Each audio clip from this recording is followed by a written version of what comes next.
The following is an exclusive presentation of Cablevision local programming, TV that's close to home.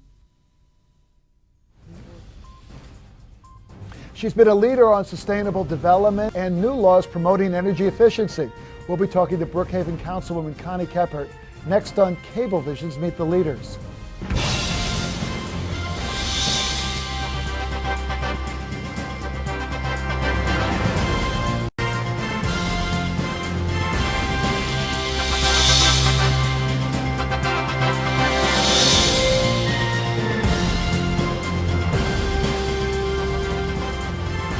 Hello, I'm Pat Halpin and welcome to Cablevision's Meet the Leaders, a program designed to inform and update you about your community and issues right here on Long Island. With us today is Brookhaven Town Councilwoman Connie Kepert. Councilwoman Kepert, it's good to have you back on Meet the Leaders. To be back, Pat. It's been a while since you've been here. Yes, it and has. a lot's been going on in Brookhaven, so we have a lot to cover. But before we do, Brookhaven is one of the few towns in Suffolk County that actually has councilmanic districts, Yes. which means that there are communities that send you to Brookhaven Town Hall to represent them. What are the communities that make up your council district? Well, I have a large and diverse district that runs. I have parts of a little bit of Selden, Holbrook, Coram. I have Middle Island, Yaphank, Ridge, Bellport, North Bellport, Gordon Heights. Who am I missing?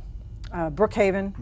Brookhaven Hamlet, that is. Brookhaven Hamlet. Right. I go from Whiskey Road all the way down to the Great You know, South Bay. Brookhaven is such a large, diverse town. It's one Yes. of the few towns on Long Island that actually runs from the Long Island Sound all the way down to the Atlantic Ocean. I think Oyster Bay is the only other one on Long Island, in Nassau and Suffolk County anyway. You were part of the creation of this, promoting it as a civic leader. Yes. Have you been satisfied that council districts have really met Absolutely. everybody's expectations and you've been able to more effectively represent the interests not only of your district, but of the entire town? I think it has met the expectations and gone beyond people's expectations. In what ways? Well, in the ways that people now have an accountable representative. Before that, and certainly I experienced that firsthand as a civic leader, if I had an issue in Middle Island or Coram, or I was president of the affiliated Brookhaven Civic Organization twice, and I saw that council members were less responsive. You didn't know who to go to with what issue. So you And it was either sort of went like to a all of them, hit and or you miss. went to none Yeah. of them, and maybe one would say they'd be One your would say champion, yes. but then they, in the end, had other priorities. Yes. Now it's very different. Now, we get quality of life calls every day in my office. We deal with a whole host of them. And we know it is our responsibility because it is in my district. Other council people know the same thing. I think even people who were opposed to council districts now see that it is really a system that works. So it works very effectively, especially in a town the size large of as- yes. Brookhaven, which is larger than Nassau County Yes. in geography and still growing at a fairly rapid pace. Let's talk about some of the things that you've been focused on. And a lot of this goes back to ideas that you had as a civic leader saying, yeah, we could just be doing things better. But one that has certainly caught everyone's attention is the need to revise building codes and to create incentives to make construction, residential as well as commercial, more energy efficient, more green. Right. Is that a viable priority for a town, or is that something that should be done at the federal and state level? What's the role of the town? Well, is really I what I'm think, asking. and one of the things that has happened in the area of green technologies and the effort to reduce our energy consumption and reduce global warming is that municipalities all over the United States have really taken on this effort, even more so than the previous administration had. So it has been municipalities that have moved forward the issue of energy conservation. So you think this is more of a grassroots effort? It has become where, so, where yes. the local governments, the people closest to the people, are really ahead of the federal and state officials on this. Yes, they have been.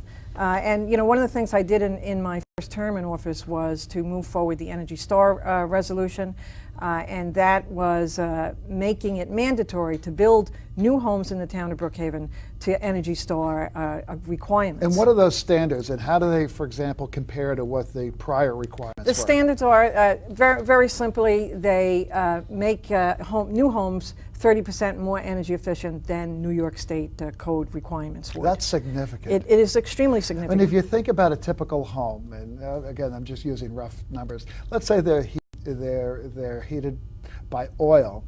I mean, they could use somewhere in the neighborhood of 800 to 1,000 gallons of fuel a season.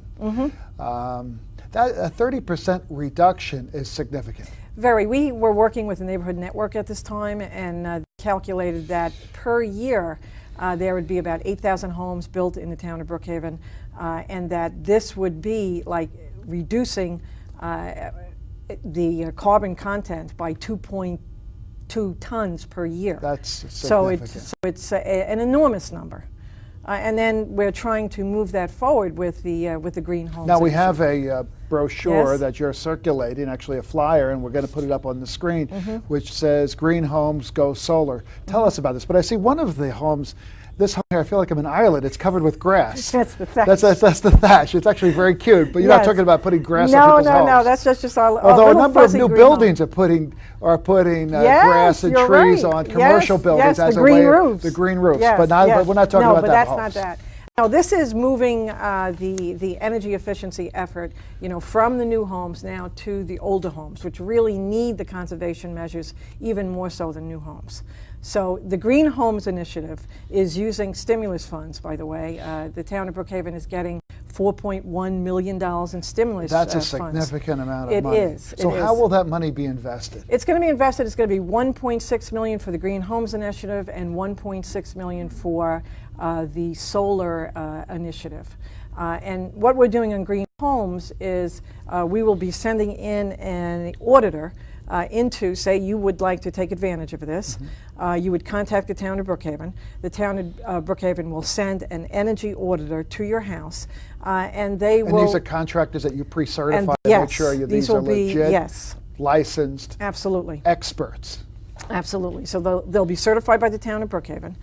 They'll come into people's homes and they'll do the blower door test and find out where you have, where there are leaks, if you need more insulation in your attics, do you need caulking, do you need new windows, a new boiler, and they'll give the homeowner a menu of options.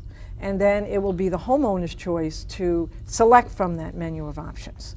And the town will provide the homeowner with up to $10,000